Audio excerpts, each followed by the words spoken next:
Have you ever felt invisible? Like no matter how hard you work, someone else decides your worth without truly seeing you?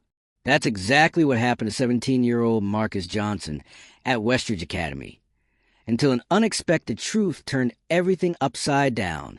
Want to discover how one mother's secret past changes everything for her son and an entire school? Stay with me through this 3-part series that will make you question what really happens behind closed doors at elite institutions.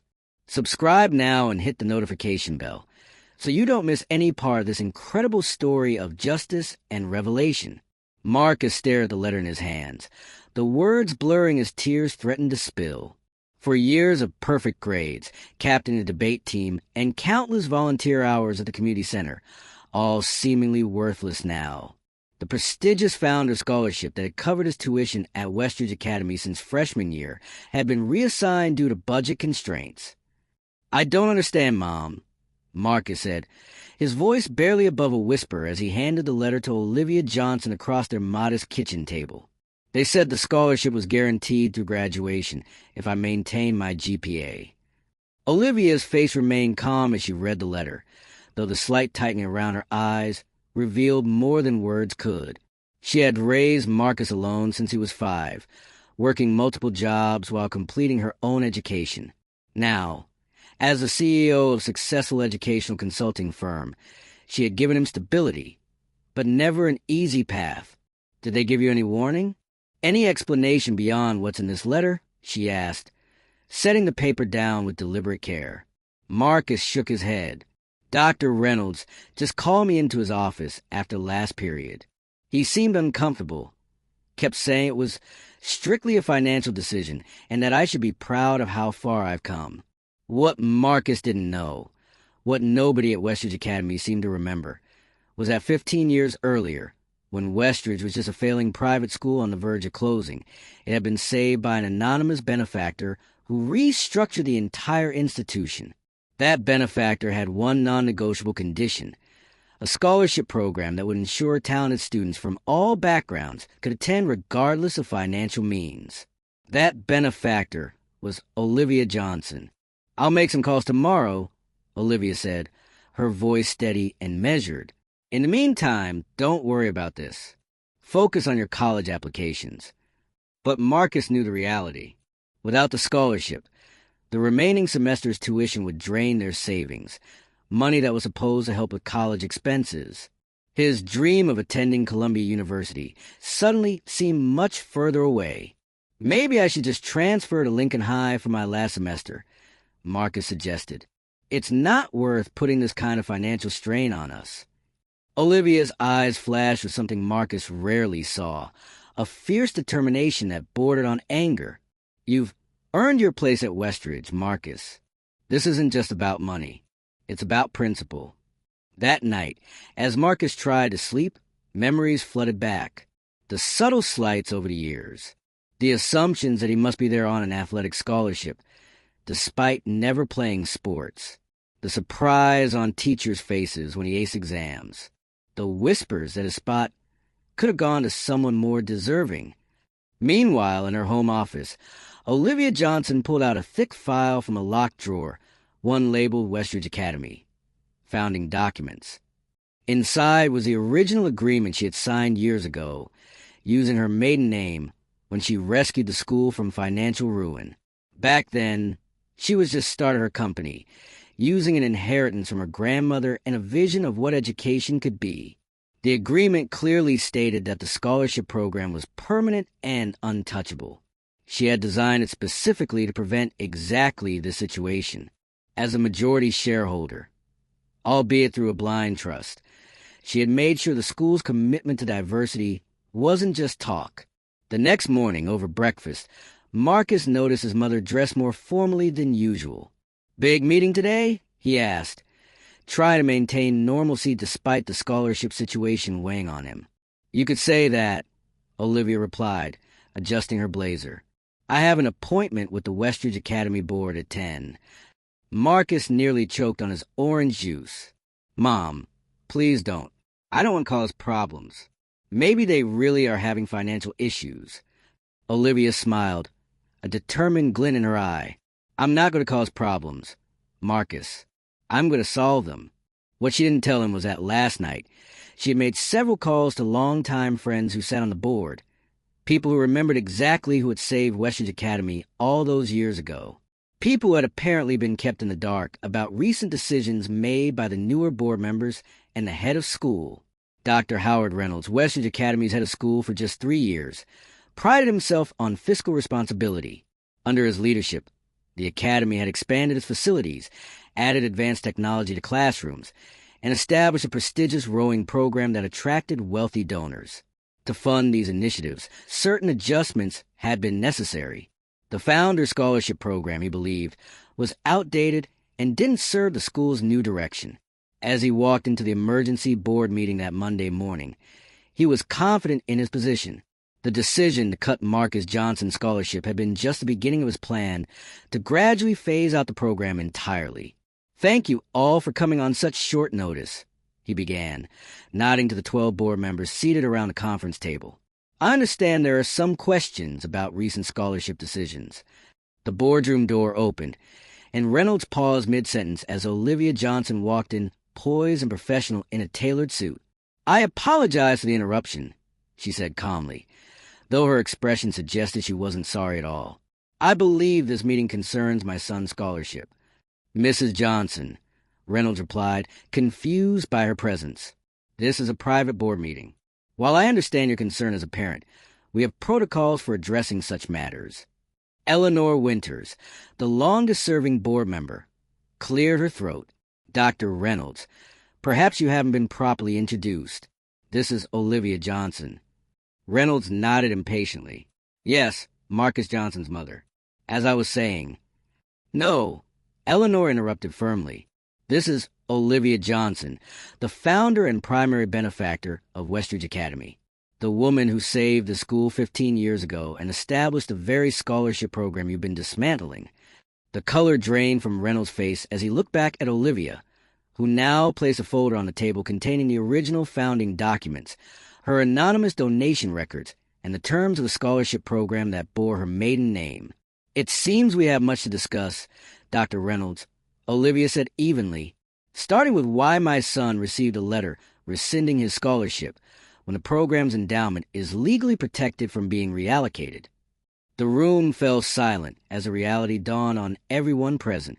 They had cut the scholarship of the founder's son, a decision that not only violated their legal agreement, but revealed something much more troubling about how the school had been viewing its students. That evening, as Marcus worked on homework at the kitchen table, Olivia returned home, her expression unreadable. "How did it go?" he asked nervously. Olivia set her briefcase down and took a deep breath. "It was educational." "Am I going to have to leave Westridge?" Marcus asked, bracing himself for bad news. A small smile appeared on Olivia's face. "No, Marcus, you're not going anywhere. But some things at Westridge are definitely going to change. What happened in that boardroom would reshape Westridge Academy forever. But more importantly, it would force everyone, from administrators to students, to confront uncomfortable truths about privilege, perception, and the quiet prejudices that still lingered in even the most progressive institutions. Sometimes the most powerful lesson isn't found in textbooks, but in the moments when we're forced to see ourselves clearly for the first time. The story of Marcus Johnson and Westridge Academy was just beginning, and the education was about to extend far beyond the classroom. Welcome back to our story of Marcus Johnson and Westridge Academy. In Part 1, we witnessed a shocking revelation. The school board had cut the scholarship of a student without realizing his mother was the very founder of their institution. Now, let's see how this bombshell changes everything at Westridge Academy. If you haven't heard Part 1 of this incredible story, pause now and go back to discover how this conflict began. Make sure you're subscribed so you don't miss the conclusion in Part 3. The emergency board meeting at Westridge Academy had stretched into its third hour. What had begun as a simple discussion about scholarship funding had evolved into something much more profound, a complete examination of the school's values and practices. Olivia Johnson stood at the head of the conference table, her posture perfect as she addressed the 12 board members and Dr. Reynolds. The founding documents of Westridge Academy were displayed on the projector behind her. When I saved the school 15 years ago, she said, her voice steady but firm, I made my expectations clear. Westridge was to be a place where excellence was recognized regardless of background. The Founders Scholarship wasn't a charity program. It was an investment in talent. Dr. Reynolds shifted uncomfortably in his seat. Mrs. Johnson, while we appreciate your historical contribution, the financial realities of running a competitive school in today's environment are exactly why the scholarship endowment was established as untouchable. Olivia finished for him. An endowment that has grown to over $12 million since its inception. Money that, according to these bank statements, has been diverted to other projects over the past 2 years. She slid a folder across the table, watching as Eleanor Winters opened it and gasped softly. The rowing facility, Eleanor murmured, looking up at Reynolds with dawning comprehension. The technology center. These were funded with scholarship money. Reynolds' face flushed. The board approved those allocations. We needed those facilities to attract the right kind of students. The heavy silence that followed his words spoke volumes. It was board member James Chun who finally asked a question hanging in the air. And what kind of student would that be, exactly? Different from Marcus Johnson? Across town, unaware of the drama unfolding at the board meeting, Marcus sat in his AP physics class, trying to focus on a lecture about quantum mechanics. But his mind kept drifting to the scholarship letter, to his uncertain future, to the whispers he heard in the hallway that morning. Did you hear Johnson lost a scholarship? About time. My dad says those spots should go to people who actually pay into the system. Probably couldn't keep his grades up. You know how it is. Each comment stung, but Marcus kept his expression neutral. He'd learned long ago that showing pain only invited more of it. Besides, his mother had taught him something important. Your worth isn't determined by other people's perception of you. His phone vibrated in his pocket. A text from his best friend Zoe. Meeting in the library after school. Important. Don't ask questions. Back in the boardroom, Olivia Johnson was laying out her terms. The scholarship program will be reinstated immediately. Not just for Marcus, but for all 5 students whose funding was reduced this year. The endowment will be returned to its protected status, with new oversight measures. And if we refuse? Dr. Reynolds asked, though the tremor in his voice suggested he already knew the answer. Olivia smiled slightly. As the majority shareholder of Westridge Academy, I don't need the board's permission to enforce the founding charter. But I prefer to work together rather than exercise that nuclear option. Eleanor Winters leaned forward. What exactly are you proposing, Olivia? A complete review of admission and scholarship practices, transparent reporting on how funds are allocated, and most importantly, a serious examination of the culture at Westridge. Olivia paused, looking each board member in the eye. Because the way my son has been treated suggests we have deeper problems than just financial mismanagement. The library at Westridge Academy was unusually crowded after final bell. Marcus pushed through the double doors to find not just Zoe waiting, but nearly 30 students, along with Ms. Ramirez, the beloved history teacher who had been at Westridge longer than anyone. What's going on? Marcus asked Zoe, eyeing the gathering warily. Revolution. Zoe whispered back with a grin. We heard about your scholarship, and it turns out you weren't the only one. Ms. Ramirez gestured for Marcus to join them. Marcus, these students have something they want to share with you. One by one, students began to speak. Aisha from the Science Olympiad team had her college prep program funding cut. Diego, the brilliant pianist, suddenly found his art stipend unavailable. Taylor, whose engineering project had won national recognition, was told her laboratory access would be limited moving forward. All high-performing students from diverse backgrounds, all facing sudden budget constraints. It's been happening slowly, one student at a time, Ms. Ramirez explained, her expression grim. So slowly that we didn't see the pattern until now. But why? Marcus asked, looking around at his peers. And why tell me? Zoe placed a hand on his shoulder. Because your mom is Olivia Johnson, and some of us did our research. Ms. Ramirez nodded. Few people remember or know this, but 15 years ago, this school was saved by someone who believed in educational equity. Someone who insisted on a scholarship program that would make Westridge truly diverse. My mother, Marcus whispered, the pieces finally clicking into place. We think Dr. Reynolds has been systematically dismantling that vision. Zoe continued, replacing scholarship students with full-paying families who donate to his pet projects. Building a student body that looks, well, less like you and more like me, said a voice from the back. All heads turned to see Jackson Pierce, the student body president and son of a prominent local businessman. And I think it's bullshit. The room fell silent as Jackson made his way to the front. Unlike most of the students gathered there, Jackson's family had attended Westridge for generations. His father was on the board. My dad's been complaining about Reynolds for months, Jackson explained. Says he's obsessed with prestige, with creating some kind of elite image for the school. When I heard what happened to your scholarship, Marcus, I called my dad. He didn't know. What are you saying? Marcus asked. I'm saying Reynolds has been making these decisions without full board approval, Jackson replied. And I'm saying I want to help stop it. Meanwhile, the board meeting had reached its conclusion. Dr. Reynolds sat ashen-faced as the board voted unanimously to reinstate all scholarship funding, conduct a full audit of the school's finances, and place Reynolds himself on administrative leave pending investigation. This isn't just about financial impropriety, Olivia stated as the meeting wrapped up. It's about the soul of Westridge Academy, about who we want to be as an institution. Board member James Chin nodded thoughtfully. The rowing facility and technology center aren't bad things in themselves, but building them by undermining our commitment to diversity and inclusion, that's not a trade-off we ever agreed to make. What happens now? Reynolds asked quietly. Now, said Olivia Johnson, gathering her documents, we listened to the students, all of them. By the time Olivia arrived at the library, the student gathering had evolved into something remarkable.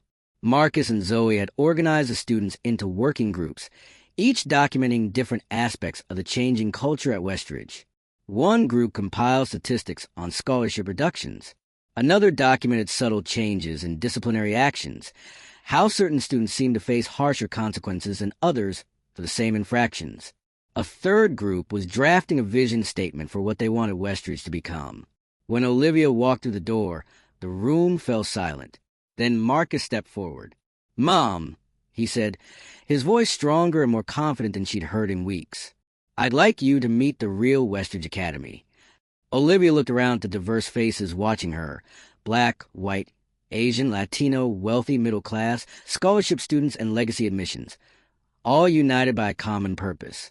I think, she said with a growing smile, that this is exactly what I hoped Westridge would become. That evening, as news spread to the school community about Dr. Reynolds' suspension and emergency board actions, something unexpected happened. Parents began calling other parents. Students texted and gathered in small groups. The conversation that had been confined to whispers was now happening in the open. At the Johnson home, Marcus and Olivia sat at their kitchen table, now covered with student statements and statistics gathered that afternoon. I never wanted you to fight my battles, Marcus said quietly. I would have understood if you'd just let this go. Olivia reached across the table and took his hand. This was never just your battle, Marcus. This is about something much bigger than one scholarship. Why didn't you ever tell me? About founding the school? Olivia sighed. I wanted you to earn your place at Westridge on your own terms, not as the founder's son. I wanted you to develop your own identity there. Even when people assumed I was only there because of affirmative action, when teachers seemed surprised every time I aced a test. Especially then, Olivia said firmly, because I knew that someday you would help change those perceptions, not just for yourself, but for every student who comes after you. Across town, Eleanor Winters sat in her study, reviewing the founding documents Olivia had presented. The original vision for Westridge had been so clear, so progressive. Somewhere along the way, that vision had become clouded, not just by Reynolds, but by a collective failure to remain vigilant. Her phone rang. It was James Chun. Have you seen what's happening online? He asked without preamble. Eleanor hadn't. She quickly opened her laptop to find that hashtag Westridge Truth was trending locally. Students were sharing their experiences, both positive and negative, about the culture at the school. Parents were joining the conversation. Alumni were weighing in. "This is bigger than Reynolds," James said. "This is about what we've allowed to happen over time, in small increments." "Yes," Eleanor agreed. "And I think it's exactly what Westridge needs." As Marcus prepared for bed that night, his phone lit up with a text from Zoe. "Check your email." All of them. He opened his inbox to find hundreds of messages from current students, alumni, even teachers, all expressing support, sharing their own stories, offering help with what was now being called the Westridge Reset. For the first time since receiving the scholarship letter, Marcus felt something beyond anger or hurt. He felt hope, not just for himself, but for what Westridge could become. The battle wasn't over. In fact, it was just beginning. The next day would bring new challenges as the school community grappled with uncomfortable truths. But tonight, a single truth shone brighter than any other. Sometimes, it takes a crisis to reveal what was right in front of you all along. The story of Marcus Johnson and Westridge Academy was about to enter its most important chapter. And this time, everyone would be watching.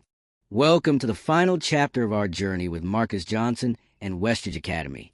If you're just joining us, I encourage you to go back and listen parts 1 and 2 first, where we discovered how a simple scholarship cut revealed deep-rooted issues at an elite school and how one mother's secret past changed everything. Make sure you're subscribed and have notifications turned on so you never miss stories like this one that remind us how powerful truth can be when it finally comes to light. The morning after Dr. Reynolds' suspension, Westridge Academy was buzzing with tension and excitement. Students arrived to find news crews parked outside the gates, drawn by the viral hashtag, Westridge Truth hashtag, that had exploded overnight. Parents clustered in small groups in the parking lot, some angry, others concerned, many simply confused by the sudden upheaval. Marcus stepped out of his mother's car, instantly aware of the eyes turning toward him. Yesterday, he had been just another scholarship student whose funding had been cut. Today, everyone knew he was the son of Olivia Johnson, the founder who had returned to reclaim her vision for the school. "You ready for this?" Olivia asked, her hand resting briefly on his shoulder. Marcus took a deep breath. "I've been ready my whole life. I just didn't know it." As they walked to the main entrance, the usual morning chaos was replaced by an unusual quiet. Students and teachers alike paused their conversations to watch them pass. Some nodded in solidarity. Others looked away, uncomfortable with the changes sweeping through their community. In the administrative wing, the board had convened another emergency session, this time with students, parents, and faculty representatives invited to participate. The large conference room was packed beyond capacity, with people standing along the walls and spilling out into the hallway. Eleanor Winters, now acting as interim head of school, called a meeting to order. "Yesterday," she began, "we discovered that the fundamental values upon which Westridge was rebuilt 15 years ago had been compromised. Today, we begin the process of restoration and renewal." For the next 2 hours, people took turns speaking. Faculty members revealed how they'd been discouraged from advocating too strongly for certain students. Parents described the subtle ways their children had been made to feel they didn't belong. Students shared painful experiences of exclusion and bias, experiences that had often been dismissed as oversensitivity or misunderstanding. Marcus listened intently, recognizing his own story and so many others. When it was finally his turn to speak, he approached the podium with quiet confidence. "For 4 years," he began, "I believe I had to prove I deserved to be here. I thought if I just worked hard enough, earned enough awards, scored high enough on tests, eventually everyone would see I belonged at Westridge as much as anyone else." He paused, looking around at the faces watching him. But that was the wrong goal. The question isn't whether students like me belong at Westridge. The question is whether Westridge deserves students like us. Institutions don't have inherent value. They earn it through their actions and their commitment to their stated principles. A murmur of approval rippled through the room as Marcus continued. "I don't want special treatment. I never did. I just want what was promised. A school where excellence is recognized regardless of background. Where diversity isn't just a word in a mission statement, but a lived reality. where everyone, regardless of race, income, or family connections, has the same opportunities to succeed. As Marcus returned to his seat, the room erupted in applause. Even those who had been skeptical of the sudden changes couldn't deny the truth in his words. Over the next few weeks, Westridge Academy underwent a remarkable transformation. An oversight committee was established to restore the scholarship program and ensure its protection. Faculty members formed working groups to examine curriculum and teaching practices. The Student Council created a new position focused specifically on inclusion and equity. But perhaps the most significant change was less visible. Conversations that had once happened in whispers were now taking place openly. Assumptions were being challenged. Perspectives were being broadened. The discomfort that came with confronting bias was being embraced rather than avoided. Not everyone welcomed these changes. Some families withdrew their children, uncomfortable with the new direction. A few board members resigned, citing irreconcilable differences in vision. Dr. Reynolds himself released a statement claiming he had been made a scapegoat for institutional practices that predated his tenure. But for every person who stepped away, others stepped forward. Alumni returned to mentor students. Community members offered resources and support. Applications for the following year's scholarship program reached an all-time high. On a crisp spring morning, 6 weeks after the scholarship letter that had started it all, Marcus found himself back in the boardroom, this time as the newly elected student representative to the board. Across from him sat his mother, who had agreed to serve as special advisor during the transition period. The audit results are in, Eleanor Winters announced, distributing folders to everyone present. As suspected, the scholarship endowment was systematically diverted over 3 years. The good news is we can restore most of the funds. The more challenging news is that some projects will need to be put on hold. Like the rowing facility expansion, asked James Chun. Eleanor nodded. Among others, we'll need to prioritize based on our core values, not just our desire for prestige. I have a suggestion about that, said Jackson Pierce, who had joined Marcus as a student representative. His family's considerable influence had been crucial in gathering support for the reforms. The rowing team wants to help, Jackson continued. We've discussed it, and we're willing to delay our facility expansion if it means restoring the science lab access for scholarship students. Marcus glanced at Jackson with new respect. 6 weeks ago, they had barely acknowledged each other in the hallways. Now they were allies in reshaping Westridge's future. That's unusually generous, James Chin remarked, surprise evident in his voice. Jackson shrugged. Not really. We're just trying to be part of the solution instead of part of the problem. Besides, what good is a fancy rowing facility if our school loses its soul in the process? Meanwhile, in the main courtyard, a different kind of transformation was taking place. Students who had once separated into distinct social groups were now mingling more freely. The chess club and the basketball team had started a joint fundraiser for community scholarships. The debate team, led by Zoe, was preparing for a special exhibition on educational equity that had drawn interest from other schools in the region. Ms. Ramirez, walking between classes, paused to observe the scene. In her 20 years at Westridge, she had never seen such authentic integration, such purposeful community building. There was something powerful about students who had chosen to come together rather than being forced to do so. "Quite a change, isn't it?" said a voice beside her. Olivia Johnson had appeared, watching the same transformation with evident satisfaction. "It's what we always hoped for," Ms. Ramirez replied. "But hope isn't enough, is it? It takes courage to actually make it happen." "And honesty," Olivia added. "The courage to be honest about where we failed, and the honesty to admit that change is painful but necessary." That afternoon, Marcus sat alone in the library, working on college applications. Columbia was still his dream school, but now he had additional options. Several universities had reached out after the Westridge story made national news, impressed by his leadership during the crisis. Zoe dropped into the chair across from him, sliding a newspaper across the table. "Have you seen this?" The headline read, Westridge Reset, How One School's Crisis Sparked National Conversation on Educational Equity. "They're calling it a model," Zoe said excitedly, Other private schools are looking at what we're doing here. It's spreading, Marcus. Marcus skimmed the article, noting with satisfaction that it emphasized the collaborative nature of the changes, how students, faculty, parents, and administrators had worked together rather than against each other. It's not perfect yet, he said, thinking of the tensions that still occasionally flared, the resistant attitudes that hadn't completely disappeared. Of course not, Zoe agreed. Real change takes time.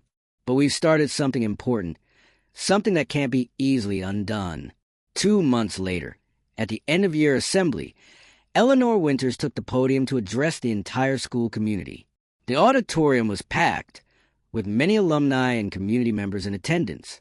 When I joined the Westridge board 15 years ago, she began, Olivia Johnson shared her vision for what the school could become, a place where excellence and equity weren't competing values but complementary ones, where diversity wasn't just tolerated but celebrated as essential to true education. She gestured toward Olivia, who sat in the front row beside Marcus. We lost sight of that vision for a time. We allowed ourselves to be distracted by metrics and rankings and superficial achievements.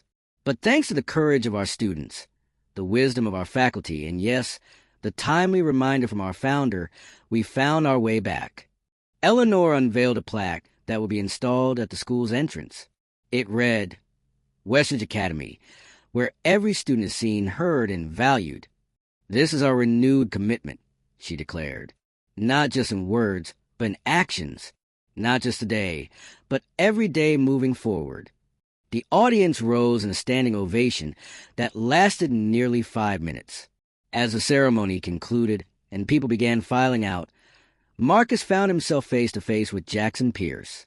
My dad told me something interesting yesterday, Jackson said.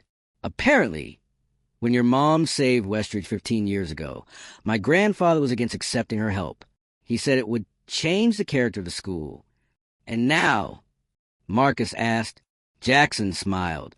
Now my dad says it was the best thing that ever happened to Westridge. And to our family, honestly. He said watching you stand up for what's right these past few months made him proud to be a Westridge parent again. As they walked together toward the reception, Jackson added, By the way, I hear Columbia has an excellent rowing program. Maybe we could both end up there next year. Marcus laughed. Maybe we could. Stranger things have happened.